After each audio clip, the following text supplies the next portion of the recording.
السلام علیکم ورحمۃ اللہ وبرکاتہ۔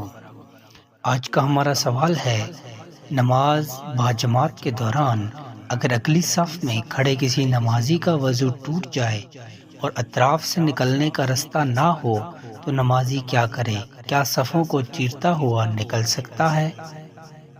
حضرت علامہ مفتی منیب الرحمن اپنی کتاب تفہیم المسائل میں لکھتے ہیں، اگر نماز باجماعت ہو رہی ہے اور اگلی صفوں میں کھڑے کسی نمازی کا وضو ٹوٹ جائے تو اسے چاہیے کہ اسی لمحے نماز ترک کر دے اور پچھلی صفوں میں سے نمازیوں کے درمیان میں سے راستہ بناتے ہوئے نکل جائے، یا جس صف میں کھڑا ہے وہاں نمازیوں کے آگے سے گزر کر کنارے پہ چلا جائے اور کنارے سے راستہ بنا کر نکل جائے۔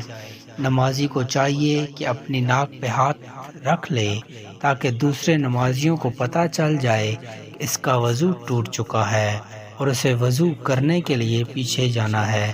جب وضو کر کے واپس آئے اور جماعت بدستور جاری ہو تو سب سے پچھلی صف میں جہاں جگہ ملے کھڑا ہو جائے اور امام کے سلام پھیرنے کے بعد اس کی بیچ کی کوئی رکعت نکل گئی ہو تو اس کو بھی پڑھ لے۔ جزاک اللہ خیرا۔